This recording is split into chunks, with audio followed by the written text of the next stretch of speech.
Sore hari ini saya cuma mau cerita satu cerita. Tapi kisah ini akan menyelesaikan masalahnya orang-orang yang punya hutang. Ini langsung pada seger semua ini. Orang-orang yang punya hutang insya Allah akan selesai masalahnya berkat cerita yang satu ini. Tapi syaratnya satu. Syaratnya jangan matikan nabimu, jangan wafatkan nabimu, jangan hilangkan nabimu Muhammad sallallahu alaihi wasallam. Nabi hanya pindah dari alam dunia, pindah ke alam barzah, pindah ke sana. Bahkan tubuhnya Nabi tidak mati, tubuhnya tidak mati.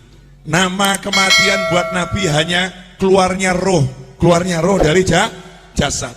Tapi jasadnya enggak meninggal, jasad Nabi tidak mati. Baru jasadnya syuhada saja masih hidup. Sayyidina Hamzah radhiyallahu taala anhu setelah 40 tahun kuburannya digali karena mau dibuat jalur perairan, dipindah. Ada salah satu alat gali yang kena tubuhnya, jenazahnya. Setelah 40 tahun masih mengucurkan darah segar. Setelah 40 tahun masih mengucurkan darah segar. Itu paman Nabi dan sahabat Nabi. Sama Allah dimuliakan seperti itu. Apalagi Nabi Muhammad sallallahu alaihi wasallam. Di dalam Al-Quran jelas disebutkan orang-orang yang meninggal di jalan Allah, jangan kamu kira mereka meninggal. Justru Allah juga ngomong gak boleh mengira beliau-beliau meninggal. Bahkan yang ngasih nama hidup itu bukan saya. Yang ngasih nama hidup itu bukan ulama.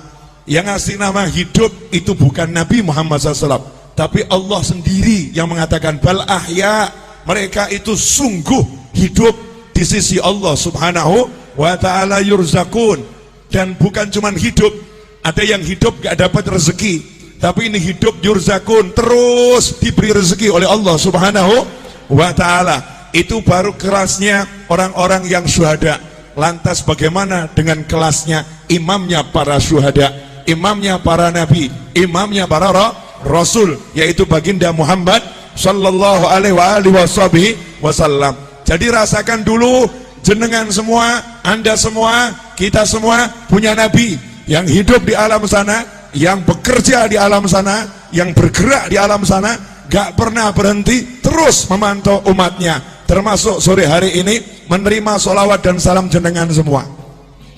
Diterima itu sholawat dan salam, karena ini kiriman, diterima oleh Nabi Muhammad SAW. Bahkan jelas alamatnya dari mana. Nah itulah bejonya saya, Majlis Ar-Raudhah. Padahal ini maulid Jamuri, betul ya? Nah tempatnya Majlis Ar-Raudhah, yang ngirim Jamuri, yang ngirim Jamuri dan kawan-kawan semua dapat dicatat oleh Nabi Muhammad sallallahu alaihi wasallam. Nah kalau udah seperti itu, apa keuntungan yang didapat? Ini banyak orang yang lupa, banyak orang yang nggak paham, banyak orang nggak ngerti. Di zaman Nabi Muhammad SAW ada sahabat namanya Jabir bin Abdullah radhiyallahu ta'ala anhu. Sahabat Jabir ini punya kebun kurma dan dia punya hutang kurma, kurma. Masalahnya utangnya sama Yahudi yang benci Nabi, benci Islam. Karena tidak setiap Yahudi benci. Ya, Yahudi itu bangsa. Istri Nabi Sayyidah Sofiyah juga seorang Yahudiyah. Yang dibenci itu adalah ajarannya Yahudi yang memusuhi Islam. Lah ini udah ajarannya Yahudi, orangnya Yahudi pula. Bencinya sama Nabi luar biasa. Ketika melihat ada satu sahabat punya hutang, belum bisa bayar, maka Yahudinya senang. Ini saatnya untuk menghina sahabatnya Nabi. Ini saatnya untuk merendahkan sahabatnya Nabi Muhammad sallallahu alaihi wasallam. Maka datanglah Yahudi ke kebunnya Jabir bin Abdullah radhiyallahu anhu untuk nagih utang. Ibu-ibu pernah diparani, ditagih? Tahu rasanya? Diparani gak punya duit, enak rasanya ya? Diparani sama orang yang badannya mungkin gede-gede, mungkin badannya tidak enak dilihat, wajahnya serem, itu tidak seberapa. Tapi kalau yang nyamperin ibu-ibu mulutnya cerewet, itu luar biasa. Anda mau bayar kapan utangmu? Utang kau dibayar. Wah itu lebih dari pria-pria yang badannya besar itu, yang cerewetnya luar luar biasa, kalimatnya menusuk dan merobek-robek jiwa dan menyebabkan ibu sakit hati ketemu orang yang seperti itu. Hari itu Yahudi datang ke tempatnya Jabir. Nabi Muhammad SAW dimintai tolong sama Jabir, ya Rasulullah, tolong utang saya ini biar bisa ditunda, dibayar tahun depan. Yahudinya diajak bicara. Nabi ngajak sahabat, ini kerennya di sini, hebatnya di sini. Ada satu teman Nabi, sahabat Nabi punya utang. Uangnya buat bayar gak cukup, kebunnya buat bayar gak cukup. Nabi Muhammad SAW tidak duduk di rumahnya, tapi Rasulullah SAW ngajak sahabat-sahabatnya, yuk kita ke rumahnya Jabir, ayo kita ke kebunnya Jabir. Kasihan itu, Jabir digeruduk Yahudi, Jabir disamperin Yahudi. Ini Yahudinya lagi nagih Jabir, mau menghinakan Jabir. Berangkat Nabi Muhammad SAW bersama sahabat.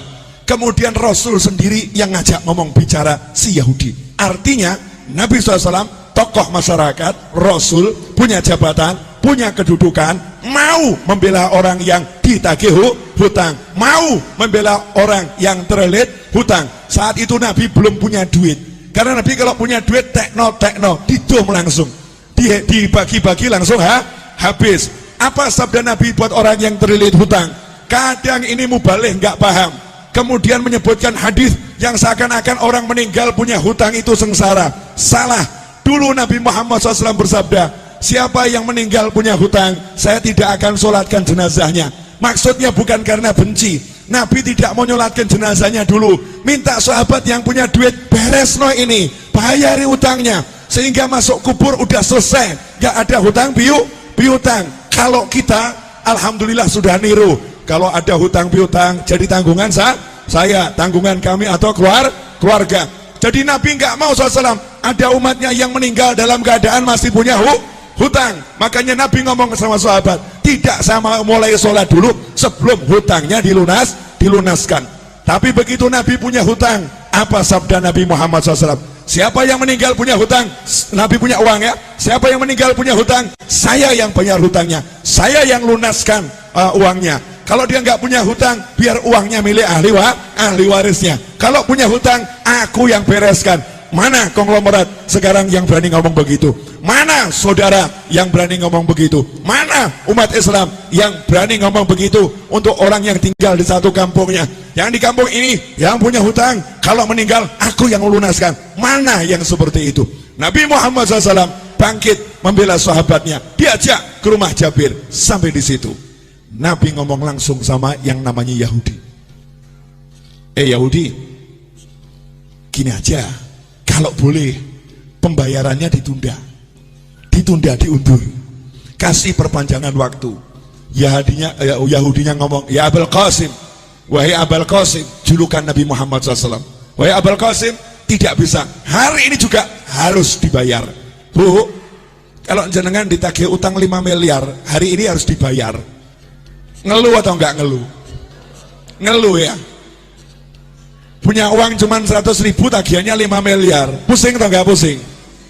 Pusing. Lah ini Nabi Muhammad SAW datang, kasusnya begitu. Kebun korma ini buahnya cuma sedikit, hutangnya bertonton, jadi nggak mungkin bisa dibayar. Maka Nabi mengatakan kepada Yahudinya, tunggu sebentar. Kemudian Jabir bawa korma sedikit, disuguhkan Nabi Muhammad SAW. Itulah adabnya sahabat. Kedatangan Nabi, sepunyanya apa ya disuguhkan.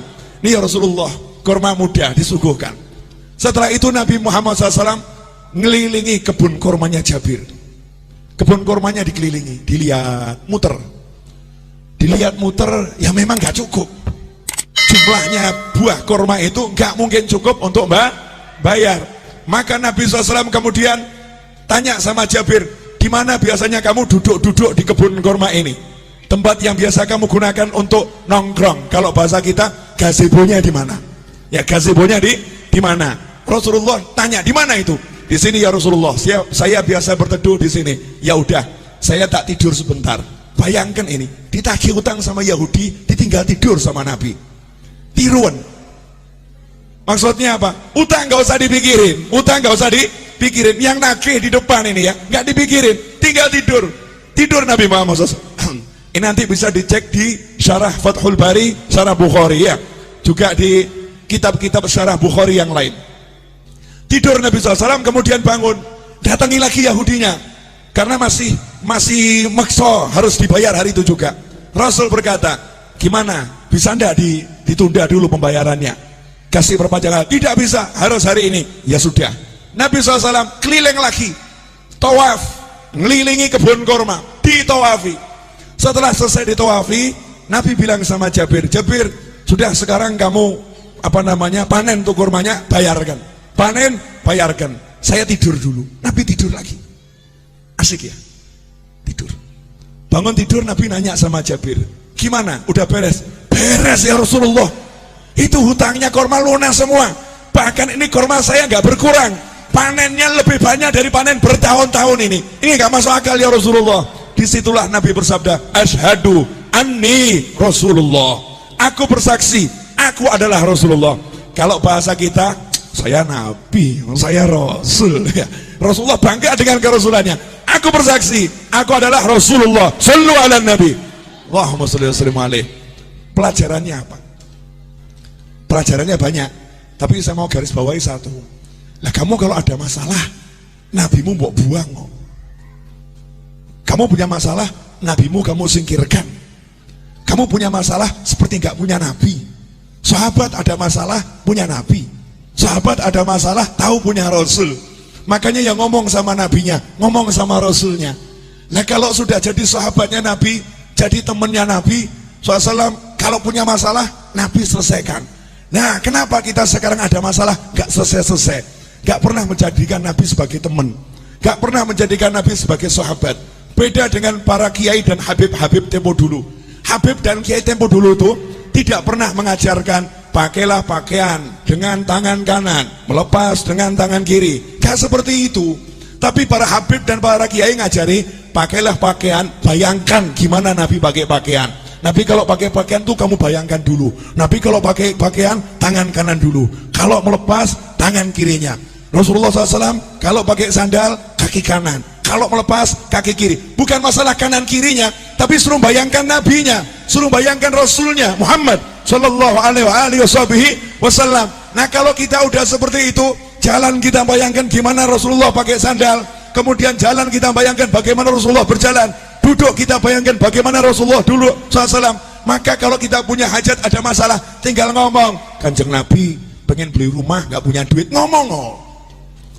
Kamu kira ini semua jadi begini karena saya punya duit? Enggak, tapi gara-gara saya rajin ngomong. Ya Rasulullah, cucumu yang agak nyebelin di Solo ini, banyak dosanya, banyak salahnya, punya utang banyak, punya hajat banyak, please mintakan sama Allah, lunaskan. Mintakan sama Allah, selesaikan. Mintakan sama Allah. Lah kalau Jabir sahabat, Jabir itu sahabat, Nabi datang ngurusi, masa saya cucunya nggak diurusi? Gak mungkin. Masa saya cucunya nggak diurusin? Gak mungkin. Lantas bagaimana dengan Anda? Beb, saya bukan cucu Nabi. Tenang, Anda semua bisa jadi saudara Nabi Muhammad SAW. Rasul dalam hadis mengatakan, sungguh saya kangen sama saudara saya. Maka sahabat ngomong, ya Rasulullah, kan kami ada di sini, kami saudaramu, kok dicari? Kenapa? Saya nggak cari kalian, kalian sahabat saya, bukan saudara saya. Lantas siapa saudaramu ya Rasulullah SAW? Orang-orang yang lahir nanti belum pernah lihat saya, tapi percaya sama saya, iman sama saya, bahkan rela kehilangan harta dan keluarganya demi sekali melihat saya. Itulah saudara-saudara saya. Saya kangen pengen melihat beliau-beliau itu. Bayangkan, Nabi belum pernah ketemu kita, wujud kita belum ada, sudah dikangeni, dikangeni. Lah kalau kita sekarang bisa kangen sama Nabi dengan baca sholawat barzanji, maulid tiba, kemudian burdah, simtudurar dan semisalnya, kita sholawatan sama kangen, berarti kita jadi kelompok saudara Nabi Muhammad SAW. Dan saudara sama saudara itu pasti saling membela, pasti saling mendukung. Kalau udah begitu, kamu punya masalah, insya Allah nggak punya masalah. Saya punya masalah, insya Allah nggak punya masalah. Kenapa? Yang turun tangan langsung Nabi Muhammad Sallallahu Alaihi Wasallam, yang menyelesaikan langsung Rasulullah SAW. Nah, biar Rasul mau turun tangan, biar Rasul mau menyelesaikan, saya kasih tip satu, gak usah banyak-banyak. Mau bu? Wani piro? Ya karena ini urusannya urusan masalah. Banyak orang zaman sekarang kan penuh masalah, bingung solusi. Gampang. Ilmunya orang tua. Pegang tasbih, baca nariyah 4.444 kali. Pegang tasbih, baca munjiah 1.000 kali. Solawat, pegang solawat. Solawatin masalahmu. Ada orang ngomong, Beb, ini kan urusan dunia. Masa solawat dipakai urusan dunia? Loh, kamu tuh masa urusan dunia mau pakai apa kalau nggak pakai takwa? Urusan dunia itu diraih dengan takwa. Kamu punya hajat pengen kabul harus doa. Doa nggak pakai solawat nggak diterima sama Allah. Sehebat apapun orangnya doa, nggak pakai solawat nggak diterima sama Allah Subhanahu wa ta'ala. Sehebat apapun orangnya sholat, nggak pakai solawat nggak diterima sholatnya oleh Allah Subhanahu wa ta'ala. Sehebat apapun orang khutbah Jumat, gak pakai solawat, gak diterima oleh Allah Subhanahu wa ta'ala. Kalau hidupmu gak ada solawat, gak diterima oleh Allah Subhanahu wa ta'ala. Dan kalau kamu hanya ingat Allah, gak mau ingat Nabi Muhammad SAW, Islammu ditolak oleh Allah Subhanahu wa ta'ala. Sebelum minta apapun, suruh mengedepankan Allah Rasulullah, Allah Rasulullah. Dalam sholawat sudah ada semuanya. Allahumma sholli, Allahumma sholli. Sholawat itu nyebut Allah, nyebut Nabi Muhammad SAW. Nah, setelah kita banyak sholawat, awali doa dengan sholawat, betul? Setelah kita banyak sholawat, baru ngomong, ya Allah, ini loh hajat saya, ini loh masalah saya, selesai. Makanya orang dulu ngajari begitu. Cuman ibu-ibu pokil. Tahu pokil, Bu? Curang. Iya, merekayasa solawat, kemudian mencurangi solawat. Nariyah 4.444 kali dibaca berjamaah, satu orang ambil 5 jagung, 10 jagung. Saya nggak bicara fadilah, kalau fadilah luar biasa, fadilahnya luar biasa. Kemudian protes sama kiainya, sama habibnya, sama gurunya. Saya udah baca nariyah berjamaah, tapi hajat kok nggak kabul-kabul. Habibnya jawab, kabul, cuman kabulnya juga berjamaah, jadi dicicil saudara-saudara. Kabulnya dicicil, diangsur. Kalau pengen kabulnya cespleng, ya kamu sisakan waktu khusus. Minta izin sama suamimu. Ya, suami, kamu butuh mobil, butuh rumah, butuh hutang lunas. Iya, dah kamu urus anak-anak, aku izin ngurung diri di kamar 5 jam, jangan diganggu. Ngapain? Mau nariyah. Pegang tasbih, baca nariyah 4.444 kali. Setelah itu keluar ngomong sama suami, jangan kamu pikir lunas hutangmu. Niru Nabi tidur.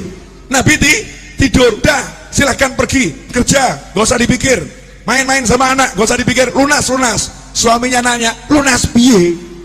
Duit gak ono, tenang, Nabi yang bereskan. Lah cara piye? Ojo takok aku. Caranya gimana? Jangan tanya saya. Janji Allah, wa yarzuqhu min haitsu la yahtasib. Allah akan kasih rezeki dari arah yang gak pernah diduga. Itu kalau kita pegangan sholawat. Dan tidak mungkin sia-sia orang yang berpegang sholawat. Lah sayangnya kita sukanya susah. Ini ibu-ibu jamur ini kan gak ada wajah-wajah susah, gak ada ya. Gak ada wajah-wajah susah, gak ada. Walaupun hidupnya mungkin ada yang agak susah, tapi tetap gak susah, paham ya? Lah hidupmu penuh nikmat kok susah. Hidupmu penuh nikmat kok susah. Karena ini 30 hari sholawatan terus. Jadi ya suami ditinggal loh ini. Suami, bojo, bye-bye. Pak, sholawat dulu ya Pak ya. 30 hari suaminya ditinggal. Dari mulai zuhur sampai maghrib, anaknya ditinggal. Serahkan suaminya, tolong urus anak-anak dulu ya.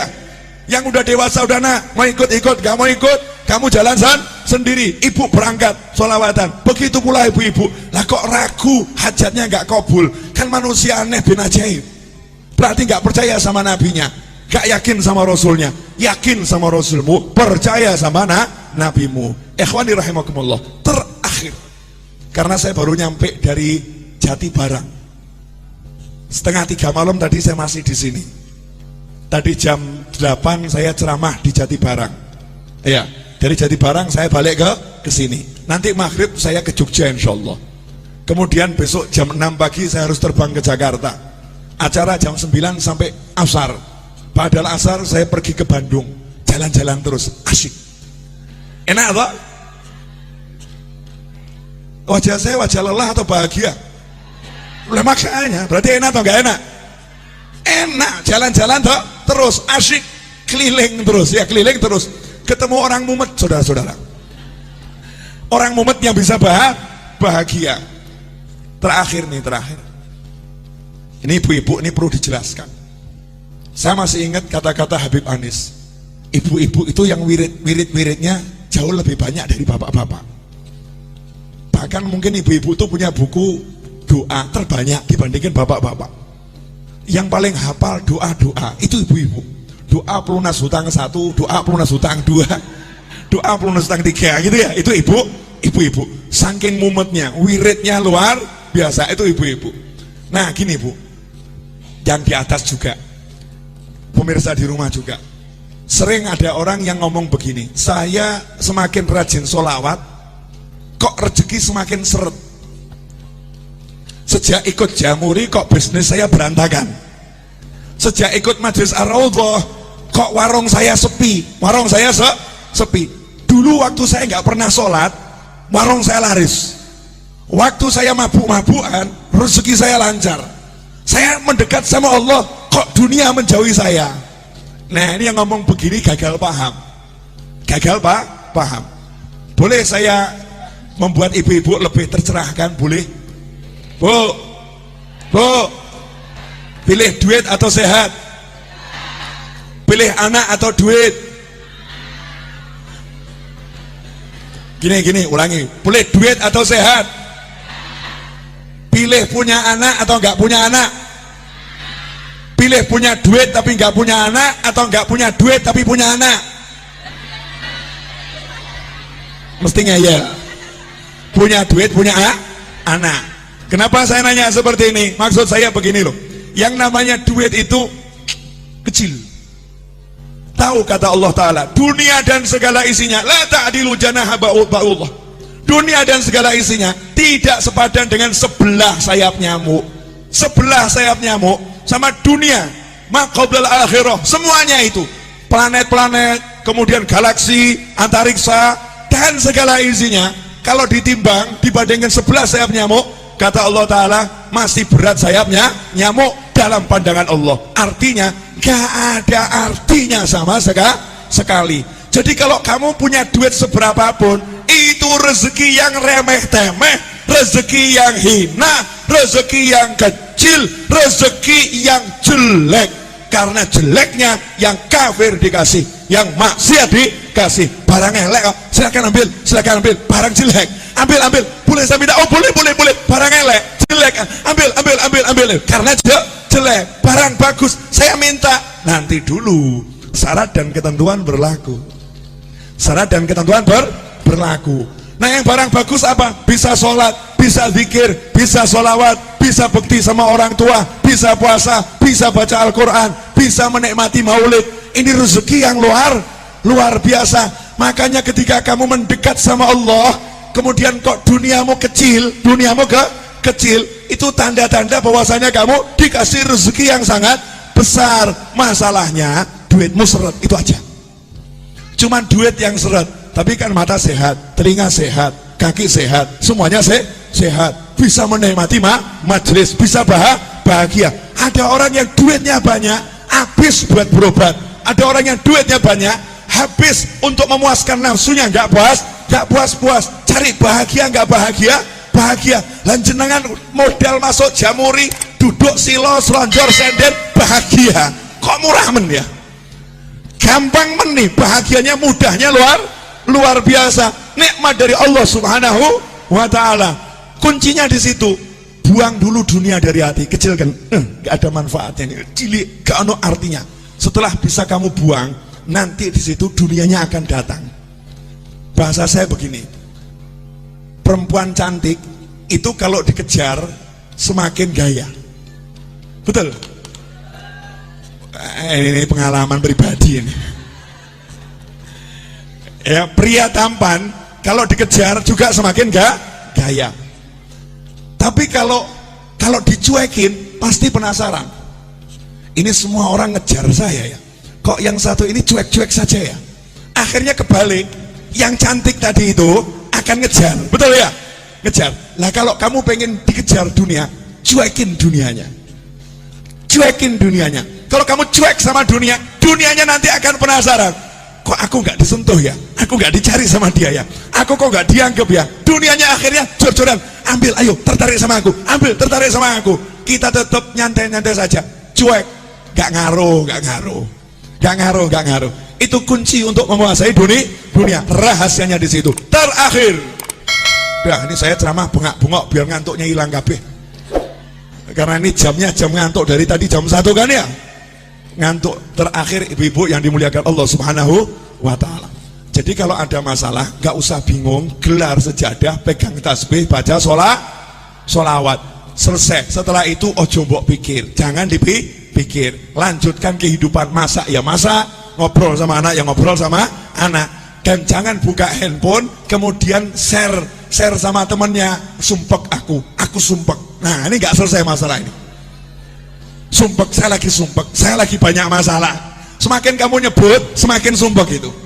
Semakin sumpek. Udah kamu duduk baca sholawat, selesai, gak usah di share. Walaupun suamimu nyebelin, gak usah diurus, sholawatin, selesai. Loh, saya punya pengalaman, orang curhat sama saya, Beb, ini suami saya kok ngombak-ngambek terus nih, Beb. Pulang ke rumah ketemu suami wajah ngambek terus. Suntuk saya, Beb. Gimana caranya? Sholawat ono. Selesai. Jadi nanti kamu ngelus-ngelusnya sama sholawatin. Allahumma sholli ala sayyidina Muhammad.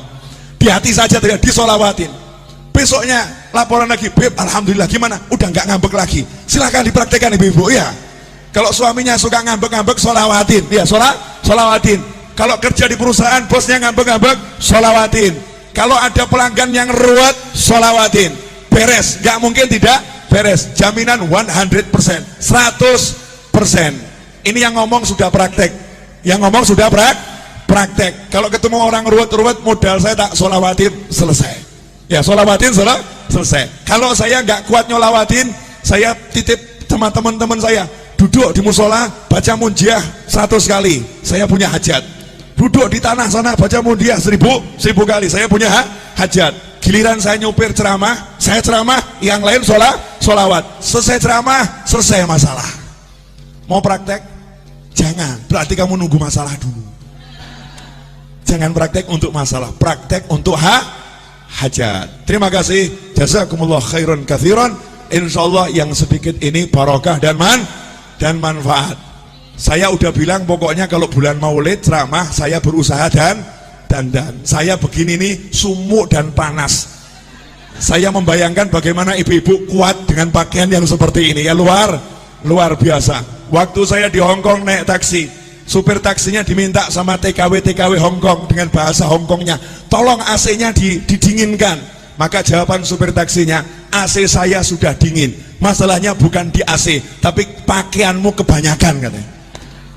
Bukan pakai jubah, pakai ini tuh apa namanya TKW kalau pengajian, pakaianmu kebanyakan. Alhamdulillah, insya Allah kalau pakai baju gini kepanasan akan menghilangkan panasnya neraka, menghilangkan panasnya kubur.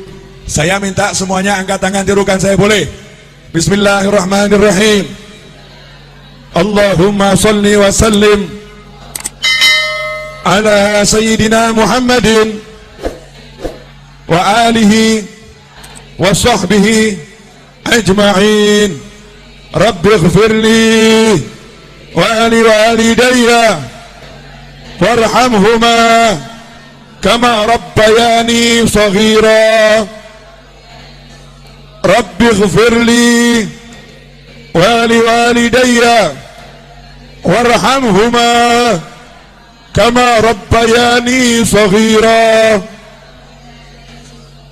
Rabbi ighfirli wa li walidayya warhamhuma kama rabbayani saghira. Wa sallallahu ala sayyidina Muhammadin wa alihi wa sahbihi wa sallam walhamdulillahi rabbil alamin. Alhamdulillah, detik ini ibu-ibu naik pangkat jadi anak yang solihah. Anak yang solihah. Karena dalam hadis disebutkan waladun solihun yad'ulah. Anak soleh itu yang mendoakan orang tua. amanat saya, sehabis sholat jangan tinggalkan doa ini. Rabbighfirli wali walidayya warhamhuma kama rabbayani shaghira. Dan ajarkan pada siapapun, ajarkan kepada anak kita. Janji Nabi, Allah tidak akan memutuskan rezeki dari seorang hamba yang hamba itu tidak memutuskan doa untuk orang tuanya. Maka kalau kita doakan orang tua kita terus, maka rezeki zahir dan batin tidak akan putus. Saya mengucapkan jazakumullah khairan dan mohon maaf atas segala ketidaknyamanan dan kekurangan majelis ini dalam menyambut Anda semua. Mudah-mudahan dimaafkan dan barokah, amin. Wassallallahu ala sayyidina Muhammadin.